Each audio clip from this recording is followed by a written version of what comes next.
నమస్తే. Welcome to political debate.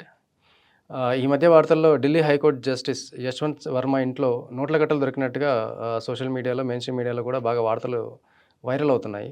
So, ఒక justice అంటే ఒక జడ్జి ఇంట్లో ఇట్లాంటి నోట్ల కట్టలు దొరకడం దేనికి సంకేతంగా మనం తీసుకోవచ్చు అనేది మనతో చర్చించడానికి సీనియర్ జర్నలిస్ట్ కృష్ణసారాం గారు మనతో ఉన్నారు. ఆయన అడిగి ఈ విషయం గురించి తెలుసుకుందాం. సార్ నమస్తే సార్.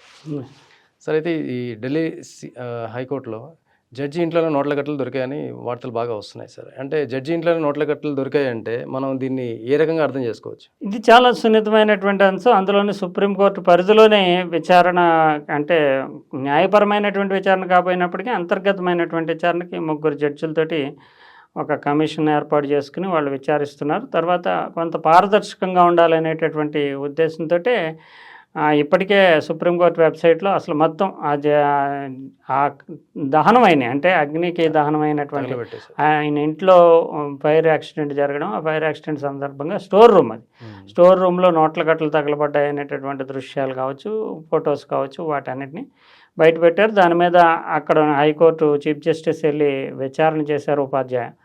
తర్వాత ఆ జడ్జి ఎవరైతే ఆరోపణలు ఎదుర్కొంటున్నారో యశ్వంత్ వర్మ ఇచ్చినటువంటి నివేదిక, ఆయన వాంగ్మూలాన్ని కూడా రికార్డ్ చేశారు. ఆయన రాసి ఇచ్చినటువంటి రిటర్న్ రిప్లై, వీటన్నిటిని సుప్రీంకోర్టులో పెట్టారు వెబ్సైట్లో. ఎందుకంటే కొంత పారదర్శకంగా ఉండాలి అనేటటువంటి. దీనికి ప్రధాన కారణం ఏంటంటే, మనకి ఎప్పటి నుంచో ఇంగ్లీష్లో ఒక సామెత ఉంది, ఏంటంటే Caesar's wife must not be suspicious అని. అంటే మనం నిజాయితీగా ఉండటమే కాదు, సందేహాలకి అతీతంగా ఉండాలి. అంటే మనం కనిపించాలి కూడా. సందేహాలు నిజంగా ఉండడం, నిజాయితీగా ఉండడం అనేదే కాకుండా నిజాయితీగా ఉన్నామనేది కూడా కనిపించాలి అనేటటువంటిది ఆ సామెత యొక్క అర్థం. అటువంటి ప్రక్రియ అంటే నిజానికి న్యాయ వ్యవస్థ, మన దేశంలో న్యాయ వ్యవస్థకి చాలా అటానమీ పరంగా ఎన్ని రకాలుగా చెప్పుకున్నప్పటికీ స్వతంత్రమైనటువంటి వ్యవస్థగానే చెప్పాలి. ఎందుకంటే దీనికి అమెరికా లాంటి వెస్ట్రన్ సొసైటీలోనే జడ్జిలు నియమించే అధికారము ప్రభుత్వాలకు ఉంటుంది, ఎగ్జిక్యూటివ్ పవర్స్కి ఉంటాయి. కానీ మనకు మాత్రము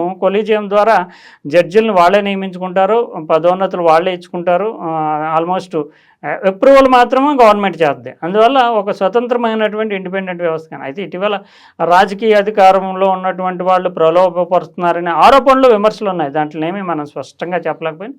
అవినీతికి కూడా ఆలవాలం అవుతుంది అనేటటువంటి వాదనలు కూడా ఉన్నాయి. అయితే ఎవరిని పెడితే వాళ్ళు, అంటే నా కేసు ఓడిపోయాను కనుక నేను జడ్జి డబ్బులు తినేశారని ఆరోపించడం సులువైపోతుంది. అందువల్లే వీళ్ళకి ఒక రాజ్యాంగపరమైనటువంటి రక్షణ కూడా కల్పించారు న్యాయమూర్తులు. ముఖ్యంగా హైకోర్టు, అంటే జస్టిస్ అంటారు, హైకోర్టు స్థాయి నుంచి ఎవరన్నా సరే సుప్రీంకోర్టు వరకు ఈ న్యాయమూర్తుల మీద ఏమన్నా ఆరోపణలు ఇవన్నీ చేస్తే కనుక ఖచ్చితంగా వాళ్ళకి ఆరోపణలు చేయకుండా, అంటే జడ్జిమెంట్లను కూడా దురుద్దేశాలు ఆపాదించకూడదు. ఏదో జరిగింది వెనకాల అందుకే తీర్పు ఇచ్చారని ఉద్దేశం ఆపాదించు. తప్పు తీర్పు నాకు నచ్చకపోతే తీర్పు నచ్చలేదని చెప్పొచ్చు, తీర్పు సరైనది కాదని కూడా విమర్శించవచ్చు. కానీ తీర్పు వెనకాల జడ్జికి ఉద్దేశాలు ఆపాదించకూడదు. ఆయన అవినీతి పాల్పడ్డాడని కానీ, లేదంటే ఆ తీర్పు వెనకాల రకరకాలైనటువంటి ప్రలోభాలు ఉన్నాయని కానీ ఏమి అనకూడదు. ఎందుకు కల్పించారంటే, ఒకవేళ అలా ఆరోపణ చేస్తే కనుక కోర్టు ధిక్కరణ నేరం కింద వాళ్ళని శిక్షించవచ్చు ఎవరైనా ఆరోపణ చేశారు. ఆ రక్షణ ఎందుకు ఇచ్చారంటే, తీర్పుల్ని నిష్పాక్షికంగా న్యాయబద్ధంగా ఇవ్వడానికి వాళ్ళకి కొంత స్వేచ్ఛ ఉండాలి. లేకపోతే కనుక ఎవరు పడితే వాళ్ళు ఒత్తిడి చేసి ఆరోపణలు చేసి విమర్శల్లో, రాజకీయ విమర్శల్లాగా అయిపోతాయి. అది వాళ్ళ యొక్క నైతిక స్థైర్యాన్ని దెబ్బతీస్తాయని సుప్రీంకోర్టుకి హైకోర్టు జడ్జిలకి రాజ్యాంగమే ఈ రకమైన రక్షణ. ఆ రక్షణ ముసుగులో కొంతమంది అవినీతికి పాల్పడుతున్నారు అనేటటువంటి ఆరోపణలు అయితే ఉన్నాయి. ఈ ఆరోపణలకు సంబంధించినటువంటి విషయంలో ఇప్పుడు జరుగుతున్న ప్రక్రియలో ఏం బయటకు వస్తుంది అనేది మనకి తెలియనటువంటి విషయం. అయితే ఇప్పుడు ఒకవేళ ఆరోపణలు నిరూపణ అయినా కూడా జడ్జిని తొలగించడం, జస్టిస్ని తొలగించడం అనేది కొంత ఇబ్బందికరమైనటువంటి ప్రక్రియ. ఆయన్ని సాధారణంగా ఈ ఆరోపణ నిరూపణ అయితే ఆయన ఇంట్లోనే ఆ నోట్ల కట్టలు తగలబడ్డాయి, నాకు సంబంధం లేదు, ఇది కుట్ర అని చెప్పి ఆయన చెప్తున్నారు.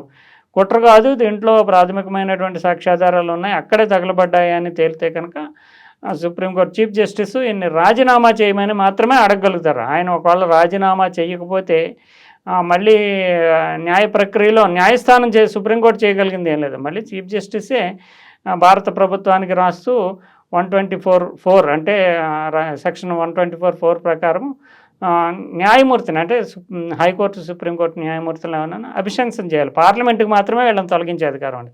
అభిశంసన చేయండి, మీరే తొలగించండి అంటూ మళ్ళీ పార్లమెంట్కి రాయాల్సి ఉంటుంది. సార్ ఇది ఒక వార్తాపత్రికలో ఇది ఫైర్ ఇంజిన్ సర్వీసెస్ హెడ్ ఎవరైతే ఉన్నారో ఆయన అసలు నోట్ల గట్లేం దొరకలేదు అక్కడ, అదంతా అబద్ధం అన్నట్టుగా కూడా ఒక స్టేట్మెంట్ ఇచ్చారు ఆయన.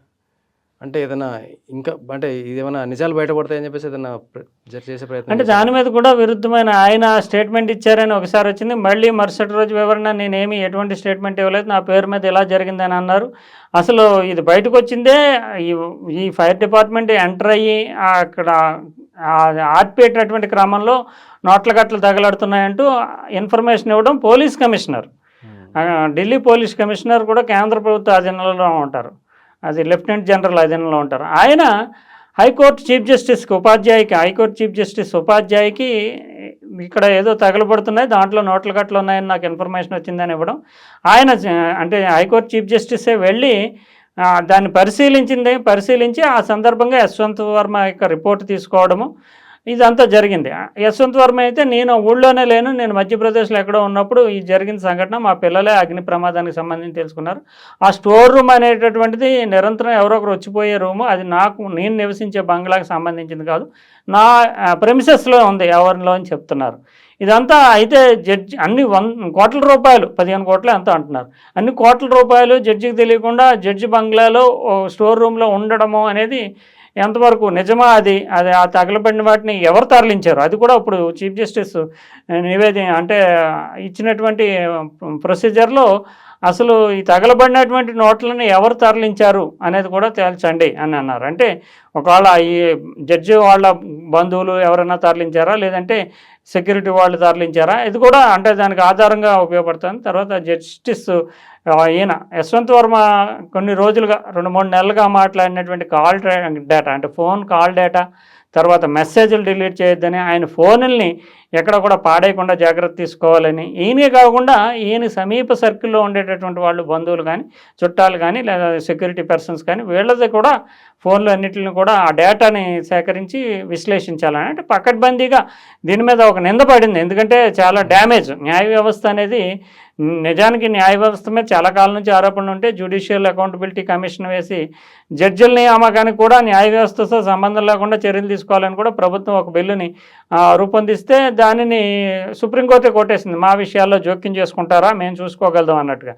మళ్ళీ లోక్పాల్ వ్యవస్థ కూడా సుప్రీంకోర్టు జడ్జిల మీద హైకోర్టు జడ్జిల మీద ఆరోపణలు వస్తే మేము విచారంతో మా పరిధి ఉండాలంటే కూడా కుదరదు, మేము మా అంతటా మేము చూసుకుంటాం అంతర్గతంగా అన్నటువంటి సుప్రీంకోర్టు. ఎందుకంటే వాళ్ళు కొంత స్వేచ్ఛ ఉండాలి, ప్రతి వాళ్ళు మా మీద ఒత్తిడి చేస్తే కనుక అటు ప్రభుత్వం కానీ లేదంటే కొన్ని కమిషన్లు కానీ ఇవన్నీ చేస్తే కనుక స్వేచ్ఛగా వ్యవహరించలేము, మా విచక్షణతో మేము వ్యవహరించాలి, కొంతటి అధికార పరిధి విస్తృతంగా విస్తారంగా ఉండాలి అనేటటువంటి ధోరణితో జ్యుడిషియల్ కమిషన్కి నియామకాలకు ఒప్పుకోలేదు, లోక్పాల్ వంటి వ్యవస్థలు ఎంటర్ అవడానికి కూడా సుప్రీంకోర్టు ఒప్పుకోలేదు. ఇప్పుడు అంతర్గతంగా తమను తామే శుద్ధి చేసుకోవాలి, తాము శుద్ధిగా ఉన్నామని నిరూపించుకోవాల్సినటువంటి బాధ్యత కూడా సుప్రీంకోర్టుకి ఉంటుంది, అంటే న్యాయ వ్యవస్థకు ఉంటుంది.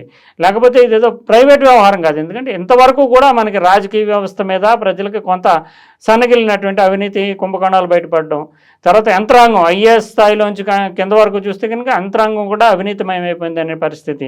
ఇప్పుడు కొంతలో కొంత న్యాయ వ్యవస్థ మీదే ప్రజలకు నమ్మకం ఉంది, ఆ వ్యవస్థ కూడా భ్రష్టు పట్టిపోయింది అంటే కనుక ప్రజల్లో అరాచకత్వం ప్రబలుతుంది. అందువల్ల తమను తాము శుద్ధిగా ఉన్నాము, ఎవరు కూడా తప్పు చేసిన వాళ్ళని శిక్షిస్తాము అనేటటువంటి ఒక భరోసాని దేశ ప్రజానికి ఇవ్వాల్సినటువంటి బాధ్యత సుప్రీంకోర్టుపై ఉంది. అందువల్లనే తమను తాము చాలా స్వచ్ఛంగా ఉన్నామని నిరూపించుకోవాల్సిన బాధ్యత ఇప్పుడు న్యాయ వ్యవస్థ మీద పడింది.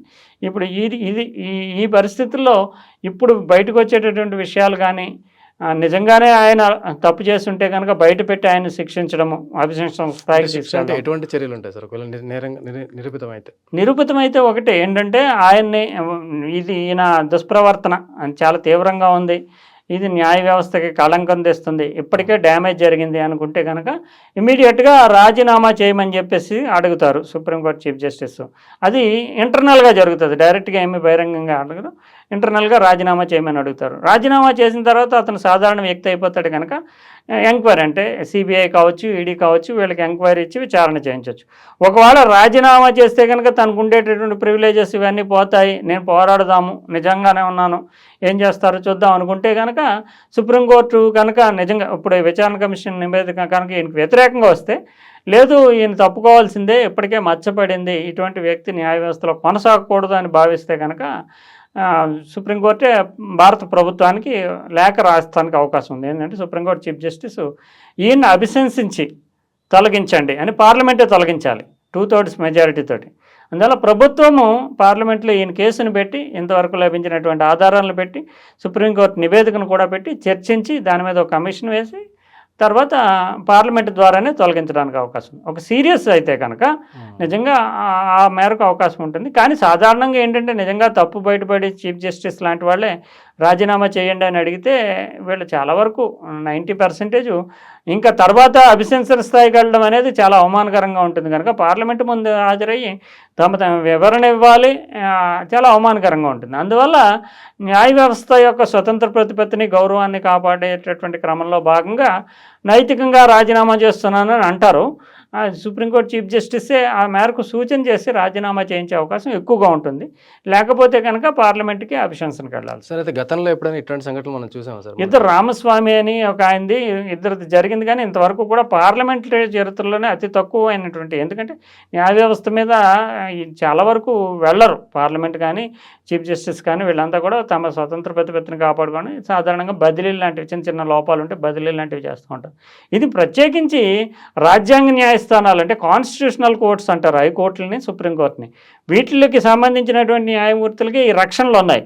జిల్లా న్యాయస్థానాలు అంటే అధికారులు అంటారు వీళ్ళని అయితే జస్టిస్ అంటారు, జడ్జిలు అంటారు వీళ్ళని జస్టిస్ అంటేనే హైకోర్టు నుంచి వచ్చేటటువంటి పదవులని. వీళ్ళ మీద ఒకవేళ జిల్లా కోర్టుల్లో కానీ మిగతా మున్సిపల్ కోర్టు, సబ్ కోర్ట్స్ వీటి మీద కానీ జడ్జిల మీద ఏమన్నా ఆరోపణలు అయితే హైకోర్టే చర్యలు తీసుకుని వాళ్ళని శిక్షించడానికి, కేసులు నమోదు చేయడానికి రైట్స్ ఉంటాయి. ఒక్క హైకోర్టు, సుప్రీంకోర్టు జడ్జిలకు సంబంధించి మాత్రమే కొలీజియం స్థాయిలో నిర్ణయాలు తీసుకుంటారు, బదిలీలు చేస్తారు. ఒకవేళ మాట వినకపోతే రాజీనామా అడుగుతారు. ఒకవేళ అంతకీ కాదనుకుంటే అభిశంసనకు వెళ్తారు. అభిశంసన విషయాలు అనేవి చాలా అరుదుగా మాత్రమే జరుగుతాయి. 1-2 కేసులు మాత్రమే ఇంతవరకు పార్లమెంట్లో అభిశంసనకు వెళ్ళినటువంటి పరిస్థితులు ఉన్నాయి. అయితే జడ్జిలను పూర్తిగా వదిలేస్తున్నారు అంటే దిగువ న్యాయస్థానాలు వదలట్లేదు. గతంలో గాలి జనార్దన్ రెడ్డి ఇష్యూలో 5 కోట్లు బెయిల్ ఇవ్వడానికి తీసుకున్నారని పట్టాభి రామారావు అనే ఒక న్యాయమూర్తి అంటే న్యాయాధికారి అంటారు, జిల్లా స్థాయి వ్యవహారాలు ఉండేటటువంటి అతనికి మీద సిబిఐ వాళ్ళు దాడి చేయడము, కేసు నమోదు చేయడం, హైకోర్టు పర్మిషన్ తోటి జైలుకి పంపడం, ఆయన ఆత్మహత్య చేసుకోవడం కూడా జరిగింది. అంటే అంతటి ప్రెస్టీజియస్గా ఫీల్ అవుతారు జడ్జిలు. ఎందుకంటే వాళ్ళు తప్పు చేసినా దాని యొక్క పర్యవసానాలు మాత్రం ఎదుర్కొనేటప్పుడు చాలా తీవ్రమైన మానసిక ఒత్తిడికి గురవుతారు. అది ఒక నిజంగా మంచి ఉదాహరణ. ఎందుకంటే జడ్జీలుగా ఉన్నటువంటి వాళ్ళు స్వచ్ఛంగా ఉన్నామని నిరూపించుకోవాల్సినటువంటి బాధ్యత కూడా వాళ్ళకు ఉంటుంది కనుక ఇది అంటే రాజ్యాంగపరమైనటువంటి రక్షణలు చాలా ఉన్నాయి. కానీ నైతికంగా వాళ్ళు ఒక విలువలు పాటించకపోతే కనుక సమాజం చాలా తీవ్రంగానే వాళ్ళని అవమానించే అవకాశం ఉంటుంది. Thank you sir.